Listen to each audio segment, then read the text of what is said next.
All good things must come to an end, including Rocket Summer, but I did manage to slip in one more novel to make a token representation of the 1970s, the greatest decade in science fiction history, probably the greatest decade in world culture since the death of Shakespeare.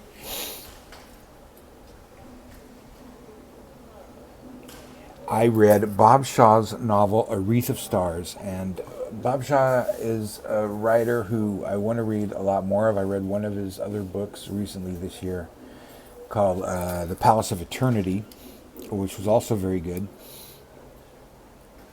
which was also excellent, I should say. He might be most famous, at least growing up, and from all the science fiction I read when I was much younger, he was most famous for a concept called slow glass. Particularly a story, a Hugo Nebula type winning story called 1967 called The Light of Other Days, which is very much written like a mainstream story in a world which happens to, in a slightly futuristic world that happens to have an invention called slow glass, which when I describe it to you, you might not think it's the most dramatic, the most story-rich concept, but it really is. Slow glass is a type of glass that is discovered in the near future, through which light passes very slowly, and each pane of glass, each section of glass that is created and mounted in a window or wherever has a different speed. So, but what it does is you're standing on one side, you're looking through it, and you see what was on the other side. For example, 4 years ago, or 12 years ago, or 9 minutes ago, all depending on the quality of the glass. So people collect it. I highly recommend reading, if nothing else, The Light of Other Days. It's probably, if you have any classic science fiction anthologies, I'm sure it's in there. It's in so many anthologies. In fact, what got me thinking about Bob Shaw recently was a couple months ago I read Science Fiction 101, which is an anthology by Silverberg where he included that story. He also included, I think it's in the Science Fiction Hall of Fame. I'd be very surprised if it isn't. Silverberg put many of, there's a lot of crossover between Science Fiction 101 and Science Fiction Hall of Fame, both edited by Silverberg. The concept of Science Fiction 101 is Silverberg contributes an essay to each story because it's really meant as a kind of an instructional manual for how to write science fiction. So he picks various stories because he admires them to put in. He admires their writing. And Bob Shaw, again, I think I just said this a minute ago, is an excellent writer. He reminds me of 2 or 3 science fiction writers that are among my favorites that write really, really well and would lend themselves to, in fact there's a quote here, would lend themselves to being great entry into science fiction. Another would be Walter Tevis with The Man Who Fell to Earth, although that's a kind of a depressing novel to some people, but it's, Walter Tevis also wrote The Hustler. Man Who Fell to Earth is like a hard-boiled novel that happens to have an alien in it. Another excellent writer I think of in these terms is Algis Budrys, especially his novel Rogue Moon, short novel Rogue Moon, or his later novel Hard Landing, which is similar in premise to Walter Tevis's Man Who Fell to Earth. It's a group of aliens that look human who land and are marooned on Earth. But they read like mainstream. They read like novels that are written that could be written by someone who's not necessarily writing for the SF market. And the reason I single them out is these were all novels that were written specifically for SF, which brings us back to Bob Shaw. This novel that I read recently, I read The Palace of Eternity earlier this year. The most recent one I've read is WREATH of Stars. reads like a Graham Greene novel in many ways. If you can imagine Graham Greene writing a category science fiction novel, he might set it in a world like this. It's set written in the 70s, set in the 90s, so near future, with set in a small breakaway country, breakaway republic, or breakaway dictatorship in Africa, where this aviation engineer is working. He's kind of a cynical guy. He's worked all over the Middle East and Africa, and in this political climate of the futuristic 90s, much of Africa and the Middle East has broken down into smaller and smaller microstates. So this is a very small country. The main character, what's his name? Did I write it down? No, I'm just going to have to keep calling him here. Oh, Snook. Snook, I would say, is an American. I don't know. He probably would be pronouncing it as Snook. He's kind of a isolated person. He was orphaned young, and the state, I assume he's from Britain, but I don't know. Educates him as an engineer because they figure that's a good thing for someone with his. I would say this is pre-autism diagnosis. He is an Asperger things because it's written in the early 70s. But written in the early 70s. But I think that's probably how he would be diagnosed today, more or less. Now that everybody is on the spectrum,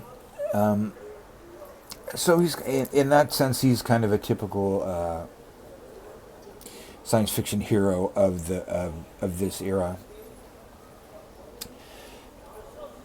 The incident that is similar, I didn't really intend for this, but many of this book starts out like several of the other books I read for Rocket Summer, which is there's a astrological.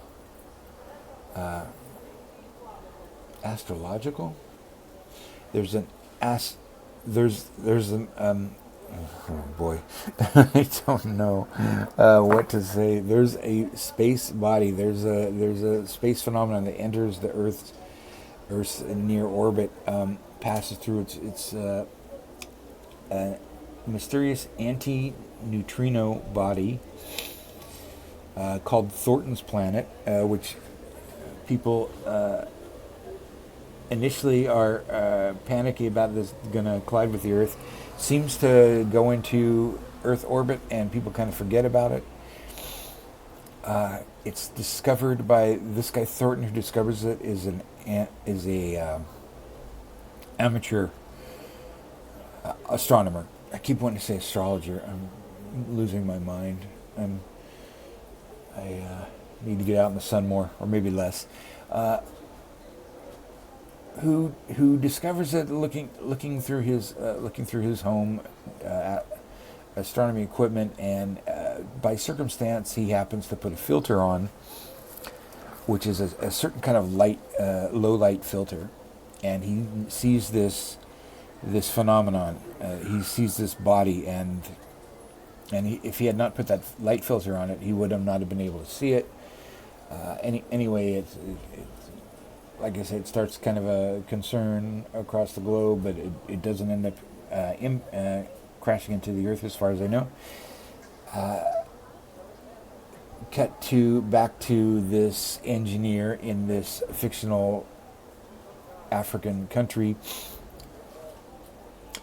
which is run by two men. The president's name is Ogilvy, and his leader of his military is this guy named Tommy Freeborn, and that's very much the Graham Greene kind of feel thing about it, or maybe A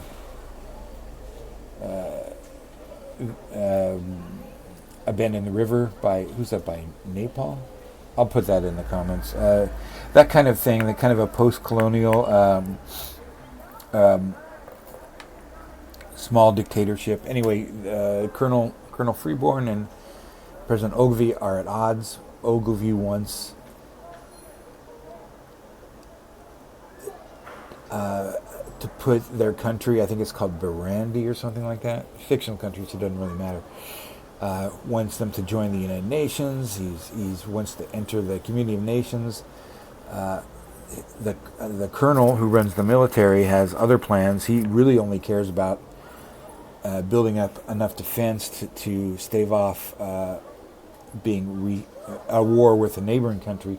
He's more practical. He's kind of biding his time until he can coup the president. So this is the political background. When Snook discovers through these same lenses, he's one of the people who discovers these what they initially call ghosts, and people see them down in the diamond mines of this country. And Snook also sees them because they're using these same kind of lenses. They're, for mining, they've got some lighting system down there in the mines that requires them to use these certain lenses that filter out everything but the anti-neutrinos.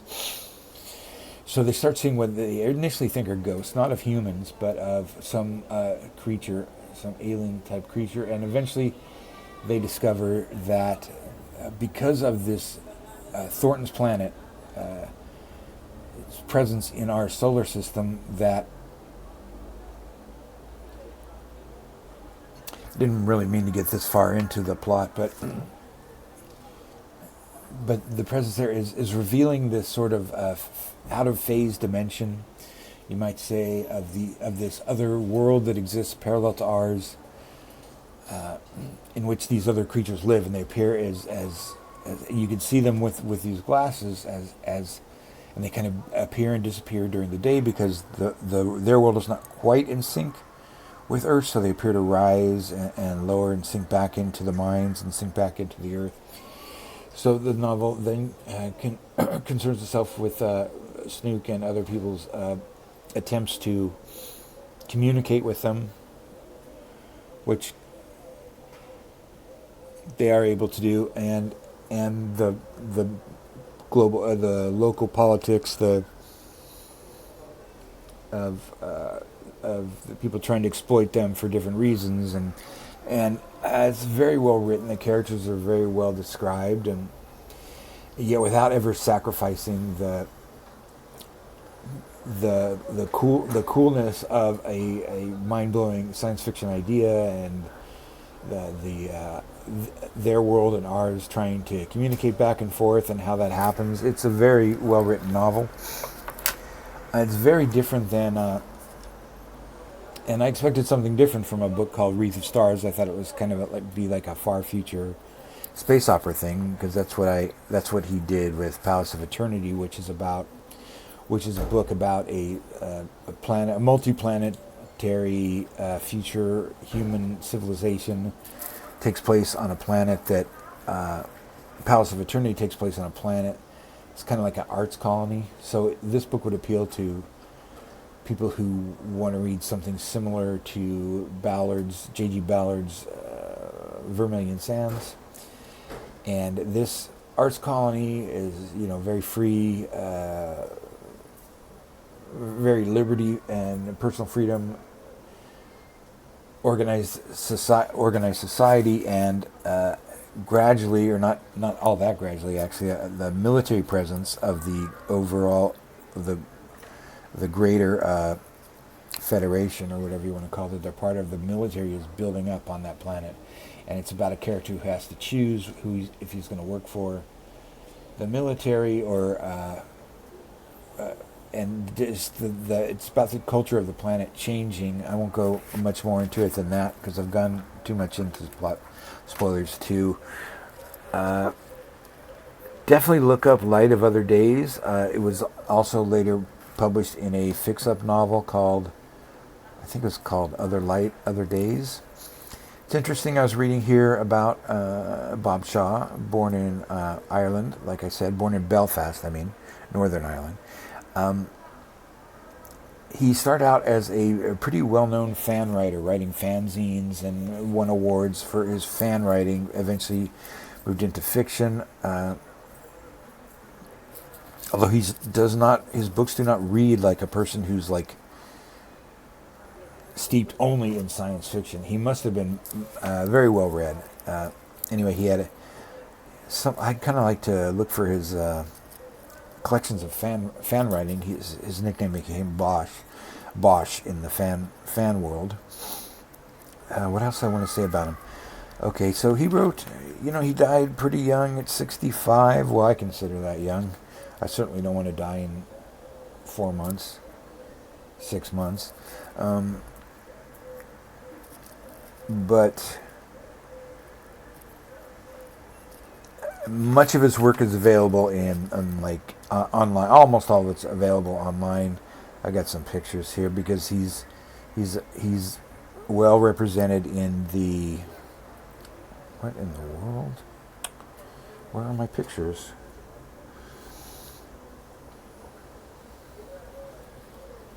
Here's Bob.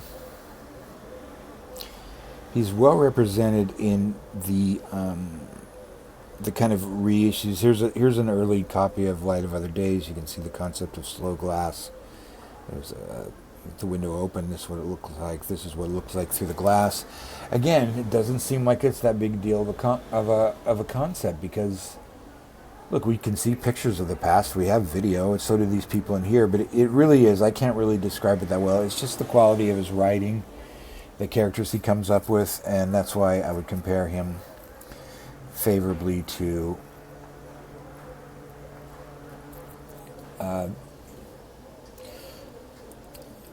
Theodore, Sturgeon,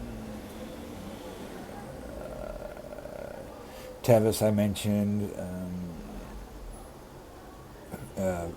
There's one more I wanted to compare it to. I'll think of it later, maybe. These kind of things, you find them online. Gateway. I believe Wreath of Stars was only $1.99. I usually start with the cheapest ones. This is the cover I've got. It's kind of a crappy, computer-generated copy or something. But, they're doing what they can. Oh, so Gateway is sort of their main publisher of trying to keep these classics in print. And then they have Gateway Essentials, which is reissues of some of the more important ones. So they certainly consider Wreath of Stars that. House of Eternity, I always love these covers, these ace covers. I never had this one. This is not what I read, but I don't know if you can see that well on here. But that was an incredible era in science fiction publishing in the United States in the 70s. 75 cents. I thought I had one more.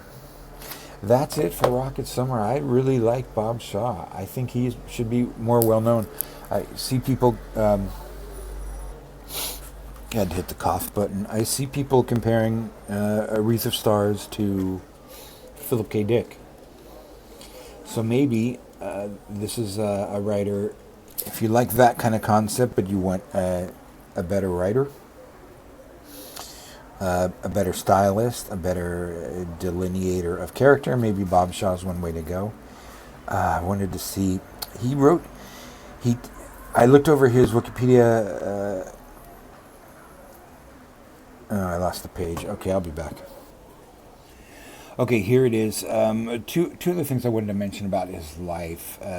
One, which is particularly relevant to Wreath of Stars because of the glasses that they wear and the light spectrum, the viewing another world through a limited light spectrum, and also his slow glass books. I think it's significant to mention he had eye trouble throughout his life. According to Wikipedia, he nearly lost his eyesight at one point through an illness, and he had migraines, which gave him visual disturbances throughout his life. So you can see why maybe light and vision play so much in his work. I thought that was interesting. But there is a quote here. Given everything I've said about how impressive his writing style is, he was quoted in 1991 as saying, "I write science fiction for people who don't read a great deal of science fiction." So he deliberately did that. He deliberately tried to make his work appeal outside the genre. As you probably know, if you read a lot of SF, a lot of it is very exclusionary. Meaning there's a lot of science fiction the average person will try and pick up and not be able to make heads or tails of it, and the science fiction community go, well, that's because you didn't read you didn't start reading with Hugo Gernsback. You need, because so much of it builds on other things, you really don't need that kind of access for Bob Shaw. Just as you don't for Algis Budrys, just as you don't for a lot of Theodore Sturgeon, especially More Than Human, and some of his short stories. And that you don't for the later Dick stories like Scanner Darkly. But for many things you do, because like I said, so much of it is built on the past science fiction. So much of it is self-referential, which makes it difficult for people to get in, and is one of the things that hard SF people criticize about Star Wars and Star Trek, is they're so simplistic and they use these old ideas, but they're really made for a mainstream audience, at least a mainstream nerd audience, which is the audience today. But although probably shouldn't get into Star Trek, I wonder if anybody's interested in my opinion of the most recent season of Strange New Worlds. I'd say they're 1 for 4 right now. 1 for 3. I haven't watched the 4th one, but it's pretty incredibly bad start to the season, and I'm a fan of that. Okay, before I get too more off on that, I will stop this. This is the end of Rocket Summer, but not the end of science fiction. Moving on to Garb August. I've got some ideas, and I'm going to keep reading science fiction of the classic era, of the new wave era, and hopefully I'll have more to talk about then. Thank you all.